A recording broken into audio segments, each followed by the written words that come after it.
Bueno, yo creo que ya, como os decía, por respeto, creo que es bueno que vayamos empezando, así que nada, bienvenidos. Vamos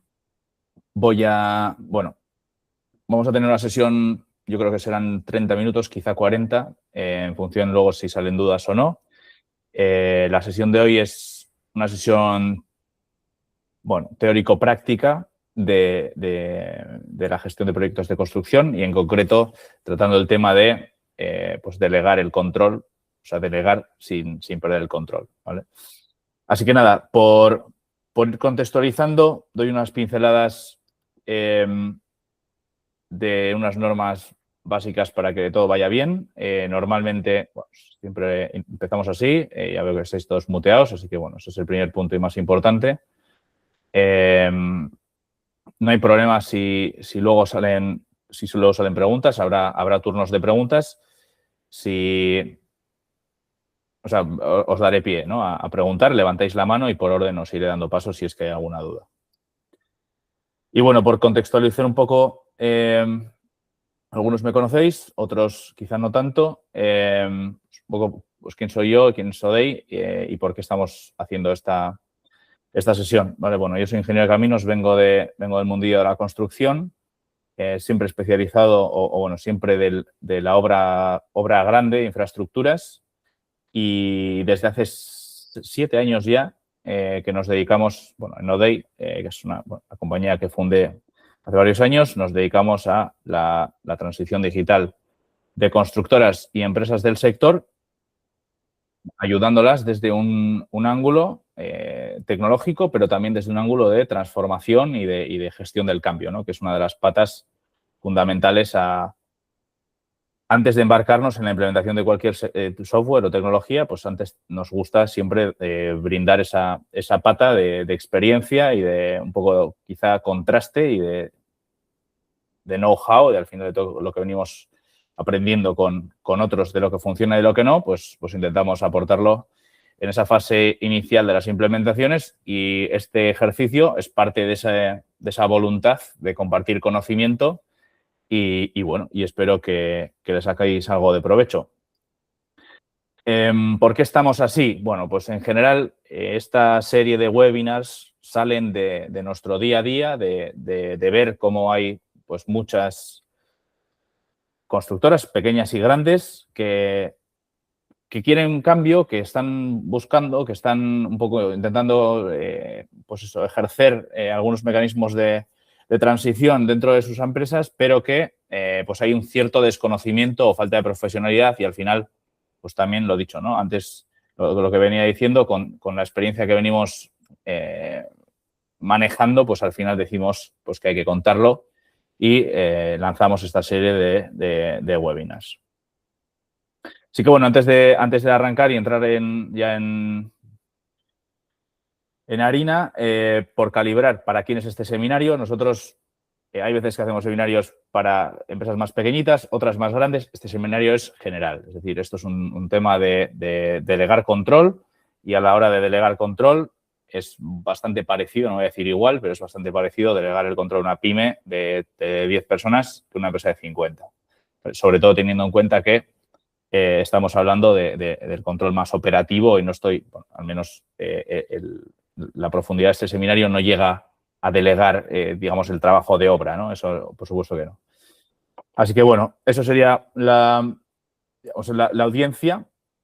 Y por contextualizar ODEI, solamente para que suene, porque esto no es un seminario persuasivo sobre ODEI, ni mucho menos, pero bueno, solamente para que os suene, pues ODEI es una herramienta 360 de gestión de proyectos de construcción, en la mayoría de casos complementaria al ERP, es decir, no pretendemos sustituirlo, simplemente es una herramienta adicional para el control de las operaciones, desde la presupuestación hasta el control económico, pasando por el control de los plazos o hasta la documentación, ¿vale?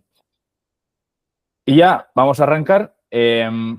Volvemos al tema principal, que es delegar sin perder el control. Y para esto, para mí, la respuesta del webinar es muy compleja y a la vez muy sencilla, ¿no? Al final, la respuesta a la pregunta es la sistematización. Para mí no hay más. Ahora vamos a entrar a definir qué es y cómo conseguirla, pero la idea final, lo que tenemos que conseguir es lo que es la definición de sistematización. Que es, sistematizar un proceso es, al final, organizar sus pasos, es decir, que todo el mundo tenga claro lo que hay que hacer, que sea repetible para ir mejorando su eficacia y control. Y en este caso, el hecho de que esté estructurado el proceso es mucho más que un tema de eficiencia, ¿no? Es un tema de, en este caso, pues de delegar sin perder el control. Así que todo el rato que hablemos de delegar sin perder el control, estaremos hablando básicamente de sistematización en sus diferentes ángulos. Y esta sistematización, para entenderlo, ¿vale? Yo siempre pongo un ejemplo que es un poco quizá demasiado simplón, que es en fútbol el pase al hueco, ¿no? Que es el cómo sabe este jugador que tiene un compañero a la derecha sin haber probablemente mirado y sin haberlo quizá, pues yo qué sé, planificado esa jugada con exactitud, ¿no? Pues porque al final tienen un sistema de juego, han practicado tantas veces, tienen un proceso tan bien montado que esto es posible, ¿no? Y esto es lo que deberíamos de intentar conseguir en nuestra constructora, obviamente traído a un plano mucho más aburrido que un partido de fútbol, pero es bastante similar la asociación, ¿no? Y esto es lo que yo con mis palabras definiría como sistematización, que es que todo el mundo sepa lo que tiene que hacer, cómo lo tiene que hacer y cuándo. Y si conseguimos esto, sin que nosotros estemos pendientes, habremos conseguido delegar sin perder el control.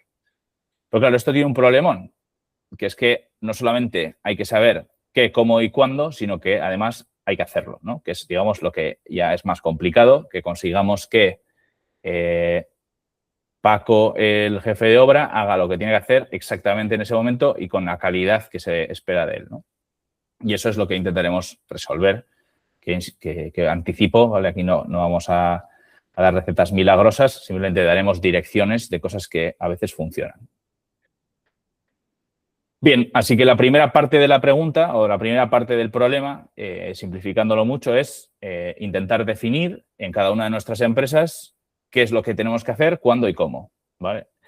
Y aquí lamento mucho, digamos, venir con expectativas falsas, pero la realidad es que esto es un tema que no tiene secreto. Es decir, que cada empresa tiene sus particularidades, cada negocio es distinto. Hay gente que vende lujo, hay gente que vende eficiencia, hay gente que vende a precio. Entonces, hay que entender muy bien el negocio, tenemos que entender muy bien el equipo y nuestra circunstancia. No es lo mismo tener un equipo de jefes de obra que todos saben digamos, el manejo de la tecnología y todos tienen mucho conocimiento técnico, o no es lo mismo eso a ser el único gerente y tener un equipo digamos, de oficiales, ¿no? O sea, cada empresa es distinta y por eso siempre insisto en que este análisis, esta fase inicial de reflexión es muy personal y es algo que lo tiene que hacer la gerencia sí o sí. Y a mí me gusta decir que es de arriba abajo. Es decir, primero hay que entender el negocio, qué nos da de comer, la estrategia del negocio, a dónde queremos ir dentro de X años y de ahí trabajar hacia abajo y, bueno, qué capacidades tenemos y qué recursos, ¿vale? No recursos humanos, que entiendo que eso ya se cubre con el punto 2 del equipo, pero qué recursos, pues ya más quizá financieros o de materiales o de equipos o de lo que sea, ¿vale? Entonces, ese primer punto es la pura reflexión. Y yo siempre insisto que es que sin pararnos a pensar esto, en realidad estamos yendo bastante ciegos, ¿no? Y en Odey, bueno, ahora anticipo, pero esto al final tiene pinta de pues diagramas así, ¿vale? Diagramas muy feos, pero que nos ayudan a pensar, a entender cada desdoble hacia dónde va y qué es lo que hay que actuar, ¿no? Y qué es lo que se tiene que hacer. Pues si acabo el forjado del hormigón, tengo que pasar el listado de repasos de esta tipología y lo tiene que hacer fulano en unos plazos X, ¿vale? Pues esto es un flujo de trabajo que lleva mucho trabajo, pero que efectivamente esto es fundamental para sistematizar y para establecer esa operativa y esa sincronía. Y nosotros esto, dentro de Odey, le damos forma de plan de operaciones, ¿vale? Y ahora lo cuento qué es lo que es. Como coletilla a esta primera diapositiva, digamos, de conocimiento, para mí, insisto, no tiene secreto, es un tema muy personal, hay que hacer un análisis, Si en la empresa no se tiene la capacidad o el tiempo o la perspectiva y el ángulo de hacer este análisis, yo siempre recomiendo que se busque ayuda en expertos. Hay un montón de consultores de procesos, de consultores de negocio que ayudan a hacer este tipo de trabajo. Nosotros a veces lo hacemos también, es por un tema simplemente de que necesitamos esto para dar el siguiente paso, ¿no? Y ahí,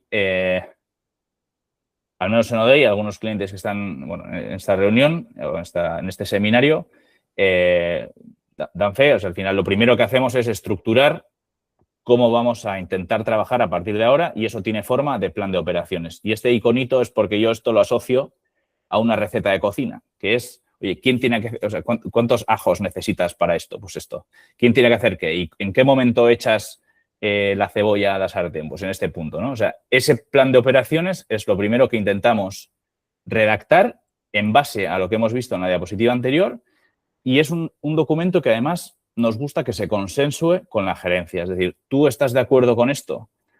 Y este documento se utiliza, y a mí me gusta mucho porque es como un ancla, es digamos un punto de anclaje que gerencia puede utilizar para no solamente comunicar, sino que también para lograr ese consenso con sus digamos, la gente que está de abajo, ¿no? Porque al final de nada sirve si yo impongo algo y luego nadie me hace caso. Entonces, para mí es un tema también de hablar y, oye, ¿te parece bien esto? Y esto no va de imponer, sino que la empresa funcione como un engranaje bien engrasado y, por tanto, fundamental que este documento se consensue y no sea fantasía. Es decir, tiene que ser un documento que nos lo creamos y que vayamos a por él, ¿vale? Entonces, sin esto, insisto, nosotros solemos decir que vamos, o sea, sin este documento vamos a la deriva y nos gusta dedicar suficiente tiempo a que quede bien hecho y lo tengamos clarísimo. Por suerte, las constructoras, pues no hay que reinventar la rueda. Es decir, este plan obviamente variará porque cada una tiene su contexto y tiene sus recursos, pero no hay una dispersión salvaje entre uno y otro. Entonces, en cierto modo, nosotros cuando hacemos un plan de operaciones, obviamente lo customizamos al 100%, pero no partimos de cero. Es decir, nosotros un plan de operaciones podemos tardar 3 o 4 sesiones de trabajo en consensuarlo y en hacerlo bien, ¿vale? O sea, que tampoco lo veamos como un hecho inalcanzable, ¿vale? Y, bueno, os iba a decir de dudas, pero yo creo que de momento estamos en un plano muy teórico, así que vamos a seguir un poquito más y luego quizá las dejamos para el final.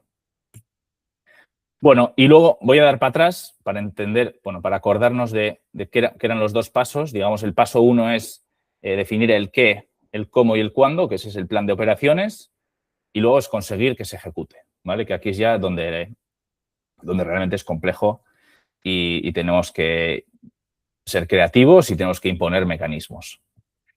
Así que, bueno, este segundo paso trata de ejecutar y la complejidad de esto es que efectivamente todo el equipo ejecute ese plan de operaciones sin excepción, porque cada vez que hay una excepción, al menos en nuestra empresa nos pasa, cada vez que hacemos una excepción al proceso, la cagamos. No sé si será esto un hecho habitual, nosotros nos pasa. Y que ese plan de operaciones se ejecute con calidad y en los tiempos marcados, ¿no? Porque pues, de nada me sirve si certifico 30 días más tarde. Tengo que certificar cuando me toca. Así que tiempos, calidad y sistema, ¿vale? Que es un poco lo que vamos a buscar. Y aquí, pues nosotros, por simplificarlo, porque en realidad esto es algo bastante complejo y no os voy a engañar, esto al final es mucho de estar detrás. Es decir, como buen gerente, pues ese plan de operaciones que se ha consensuado, pues se tiene que cumplir y hay que dar la chapa, ¿vale? Eso no hay más. Pero hay mecanismos para minimizar el estar detrás, ¿vale? Que es un poco lo que intentamos buscar aquí y es de lo que trata este seminario. El primer aspecto que tratamos en esta parte de la ejecución es lo que yo llamo el conocimiento integrado. Normalmente en las empresas constructoras de tamaño medio y, bueno, en las pequeñas, por supuesto, pero en las de tamaño medio sucede pues que el gerente es una persona que ha montado la empresa probablemente, que tiene un montón de conocimiento, pero que está todo en su cabeza. Y no todo el mundo sabe lo mismo que tú, ¿vale? Eso pasa un montón. Entonces, claro, si yo como gerente espero que la gente que tengo a mi cargo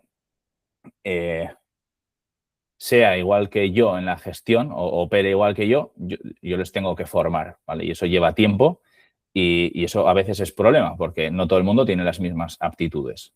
Por lo tanto, en esta línea de trabajo, nosotros desde Odey, ¿vale? Y yo lo digo porque es lo que nos ha funcionado a nosotros, dentro del propio software lo que hemos hecho ha sido construir ciertos conceptos, o sea, por ejemplo, el tema de los, voy a poner un ejemplo que es el tema de los indirectos. Nosotros veíamos que que el concepto de los indirectos no todo el mundo lo tiene igual de claro. Es decir, hay gente que lo entiende muy bien, que para mí es un concepto que si lo trabajas 2 o 3 horas lo tienes clarísimo, pero si no estás todo el día haciendo este tipo de números, pues al final lo pierdes o lo tergiversas. Entonces, lo que hicimos al final fue que Odey, como software, entendiera la naturaleza de un indirecto, ¿vale? Es decir, si yo cojo una partida y la clasifico como indirecto, es una partida que se trata de forma distinta, es una partida que no aparece en las certificaciones, es una partida cuyo coste se repercute de forma proporcional en el resto de precios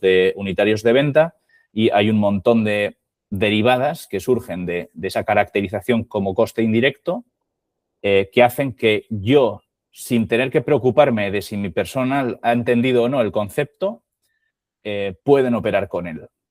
Vale, y entonces, al final, en esta línea de trabajo, pues es bastante interesante porque no tengo que formar a todo el mundo de lo que es un coste indirecto y, sobre todo, este tipo de maniobras me permiten también delegar ciertas tareas de carácter técnico en personal no técnico. Y a mí esto me parece súper interesante, que podamos trasladar carga, por ejemplo, pues carga técnica a la administración. Y eso es una de las líneas de trabajo que nosotros intentamos impulsar mucho, porque el jefe de obra siempre va hasta arriba, pero en la administración, pues también probablemente vayan hasta arriba, pero igual es menos cuello de botella si podemos meterles un poquito de carga ahí y descargar al jefe de obra o a quien sea que tengan en obra, que es una persona que además normalmente no le gusta tocar un ordenador. ¿Vale? Esto no sé si queda más o menos claro. Es una de las partes que más me gusta. Ahí está Marc, tiene una duda. Buenas, ¿qué tal? Hola. Sí, pero los costes indirectos, nosotros, por lo menos, muchas veces lo que hacemos es repartirlos no linealmente. ¿Vale? ¿Esto lo podéis hacer o no? A ver, aquí siempre hay a nivel software, nosotros siempre intentamos que la acción por defecto sea la más sencilla de ejecutar para que lleve menos tiempo y la más sencilla de entender. Porque otra vez no tiene por qué que todo el mundo tenga ese nivel de saber distinguir y discernir a qué partida van los... O sea, no sé, porque igual tú tienes muy claro, ¿no? Y desconozco, ahora mismo no tengo ubicado este caso vuestro, pero si este lleva un 5 o este lleva un 7, eso entiendo que lo decide alguien que tiene suficiente experiencia para hacer esa decisión. Y en este caso, si estamos hablando de sistematizar, nos conviene simplificarlo. Dicho esto, si el equipo tiene las capacidades y las aptitudes de hacer esa distinción, yo sí que animaría a hacerlo, siempre y cuando eso tenga un beneficio y arriba del todo esté claro de por qué lo hacemos, ¿no? Vale. Vale, esto de los indirectos era un ejemplo, te agradezco la pregunta, era un ejemplo solamente para intentar enseñar esta parte del conocimiento integrado y de delegar en la medida de lo posible algunas tareas que igual pues las tiene secuestradas la persona que más sabe, ¿no? Y que en caso de baja o en caso de lo que sea, pues las perdemos. Así que, bueno, esto es una línea interesante que nos gusta comentar. Punto 2, o un punto que nos gusta también comentar es el tema de la dispersión del dato. Generalmente, cuanto más dispersa está la información, más pie nos da al fallo o a no estar actualizados con, pues en fin, con lo que está sucediendo en la obra. Entonces, una de las líneas de trabajo que también nos gusta impulsar dentro de la sistematización es que ya sea una herramienta o varias herramientas integradas, ¿vale? No quiero decir que tenga que ser todo en una única pista, podamos tener la certeza de que el dato es universal en el sitio donde estoy consultando. Esto, por ejemplo, es el contrario del WhatsApp, ¿no? Yo puedo tener 3 o 4 canales, pero los canales no se hablan entre sí. Por lo tanto, lo que yo le estoy contando a una persona es totalmente opuesto a lo que le estoy contando a la otra. Y encima, si tengo en un Drive una carpeta con un Excel y tengo en el email el otro Excel con una versión 2, pues ya eso es un jaleo tremendo. Así que una línea de trabajo adicional que creo que contribuye significativamente a esta sistematización es que el dato intentemos que sea único y para eso, pues bueno, las plataformas de trabajo que pueden hablarse entre sí y nosotros, al menos desde nuestro ángulo, lo que intentamos hacer es dar una gestión 360, ¿vale? Y en eso es una cosa que estamos trabajando. Por ejemplo, a partir de la próxima versión de ODI, pues se podrán emitir facturas directamente desde la plataforma, ¿no? Entonces, esto, pues al menos, lo digo otra vez como ejemplo, es uno de los flujos, uno más, pues que intentamos dar continuidad completa para que yo no tenga que salirme de mi entorno de trabajo para tener que, por ejemplo, emitir una factura. Es decir, yo tengo las certificaciones ya y que a golpe de un clic pueda hacer la emisión de la factura sin tener que decirle a otra persona, oye, entra aquí, bájate, sal, sácala, expórtalo, emite la factura y tal, ¿no? O sea, intentamos que también esto de alguna manera dé continuidad al proceso. Obviamente es imposible que esté todo 100% integrado a la primera. Nosotros otra línea que normalmente solemos impulsar es que este núcleo que nosotros vamos imponiendo como núcleo integrado empiece siendo algo que no es excesivamente ambicioso, que sea algo que podemos controlar y que podemos poner en marcha relativamente rápido. Y a medida que vamos avanzando y que tenemos más capacidades y que la gente se va entrenando a hacer las cosas como tienen que hacerlas, podemos ir aumentando esa pelota y podemos ir incorporando nuevas funcionalidades a ese núcleo de gestión 360. ¿Vale?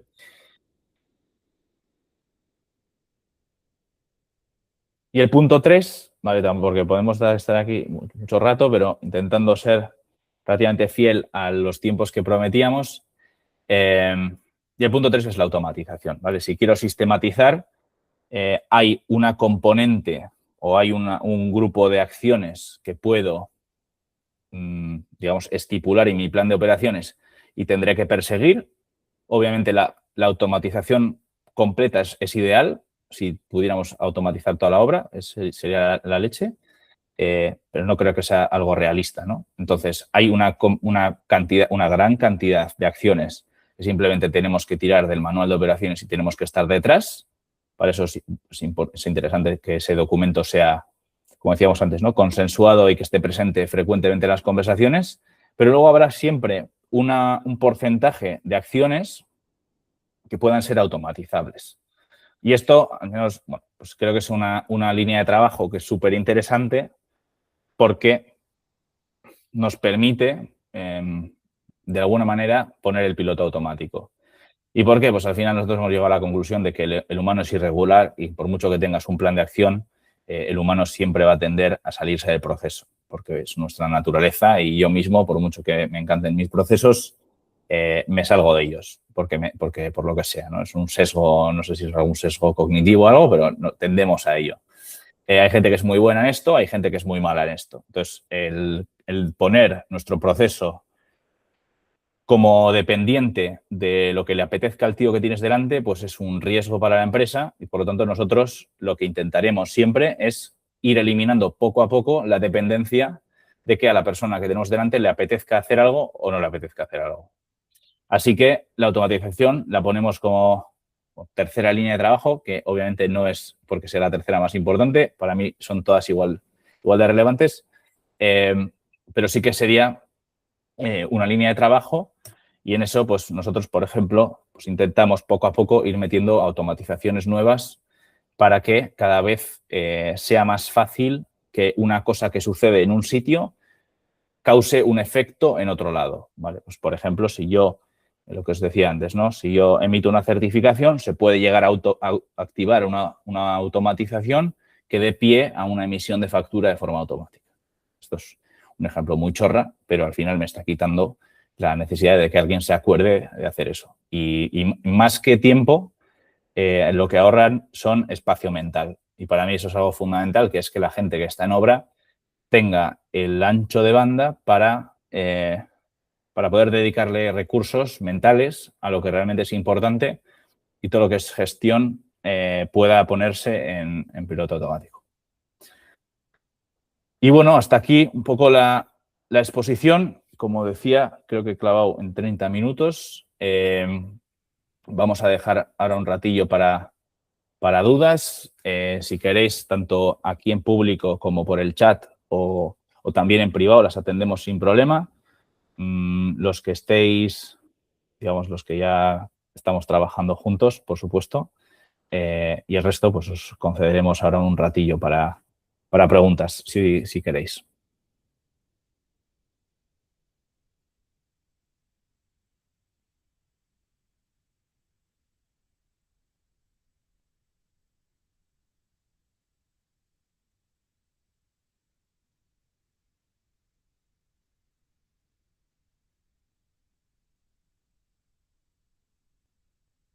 Bueno, no hay mucha reacción. A ver, voy a mirar el chat.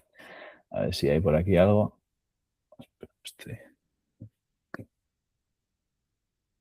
Nada, no tiene pinta.